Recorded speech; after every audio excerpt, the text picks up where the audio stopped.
day-to-day life without mobile phones. It is one of the most successful inventions of the 20th century. How did this little device that was supposed to make our life easier end up taking over our lives? Please welcome Sanket with the invasion of mobile phones.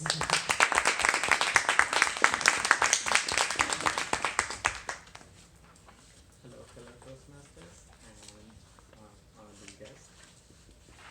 I take bus every day to work, and one thing I noticed is most of the people, they are on their phones. I'm not even sure if they actually know who is next to them.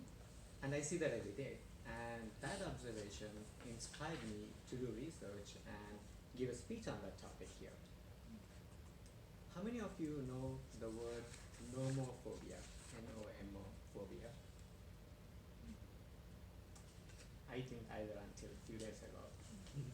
It's a phobia or a fear of being without a mobile phone. Lose the signals on your phone.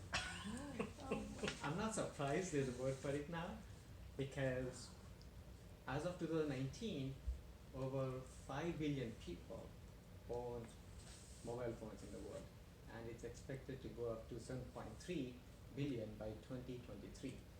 So it shows how rapidly the phone usage is increasing. If you go back in time, when the phones came out, we all loved it because it made our life a lot easier, and especially the communication and networking was super easy. With time, phones got smarter and smarter, and it even made a lot of gadgets obsolete. We have everything now on the phone. Video player, audio player, I'm recording from my phone, video player, and photography, a camera. Because I said that because all my photography projects, I do it from my phone. I take pictures, I post-process them using an app, and I order frames, everything from my little phone. It's pretty cool. However, if you think about it, what started off as being convenient has become an addiction now. So what happened? We often talk about the physical harm that phone or phone signals can do on us, but very rarely we think about the psychological effects on phone usage. Maybe it's a incoherent idea for us. Maybe we don't think about it because it affects us very passively and very slowly. Some of those psychological effects are, one, social anxiety, always worried about what other people are thinking about our posts, comments. Number two, stress, especially if we connect our work life to the phone. Or narcissism. People are obsessed with posting their life and pictures online. Depression and loneliness. We connect more with people online than actually in person. And sleep deprivation. We look at the phone in bed, and that triggers our brain cells, and pretty much that ruins our sleep actually. Today, I want to focus more not on the problem, because complaining is not going to solve anything. So I want to focus more on what can we do to help ourselves. So I would like to share some of my ideas, which I got from doing research online. Number one, take a moment before picking up the phone. What is the reason why you're picking up the phone? If it is to respond to an important email or a text message, we can do the task and keep the phone aside. Often there are other deeper reasons why we pick up the phone. It could be that we are bored, or we feel lonely, or even if you're in the middle of a big group, you don't want to network, so you are on the phone. Or we use phone as a distraction to avoid any thoughts that's been bothering us. So whatever the reason is, it's good to think about that reason and focus on that reason instead of using the phone as an escapism method. Number two, analyze our phone usage. Most smartphones now give very good statistics on how much time we spent on the phone how much percentage of the time we spend on individual apps.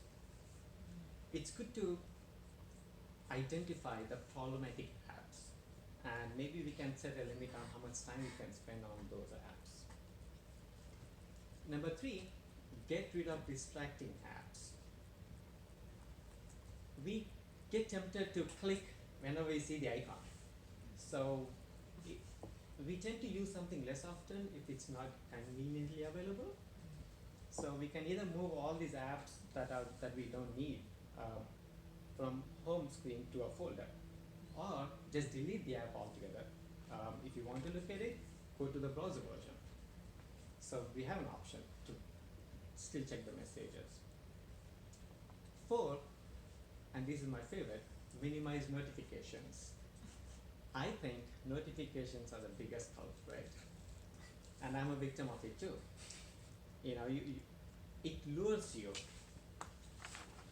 with that sound ting, you know, even if you're not thinking about it. And before you know, you're on your phone and you spend like 20 minutes. So it's good to actually turn off the notifications from the unnecessary apps. Number 5, keep the phone literally away. If there is anything that really needs your focus and it's very important, it's good to actually not even have the phone around you, because if you don't see the phone around you, you actually don't think about it. Like when I go to the gym, I keep my phone in the locker. For me, that really helps me to focus. It's almost like my Zen meditation, because I don't do real meditation, but it really puts me focused. I don't think about literally anything else. So to me that helps, not having the phone with me at that time. It's good to keep that away from your vision when you need to really focus on something.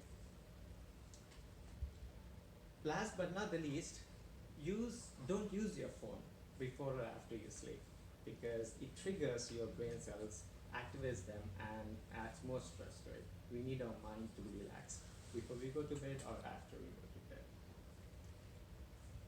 In summary, I would like to say technology is meant to be for our convenience, and we should use it to its fullest capacity, but we should not let it dominate us by getting addicted to it. So I highly encourage all of us to be in charge and let the technology work for us and not the other way around. Thank you.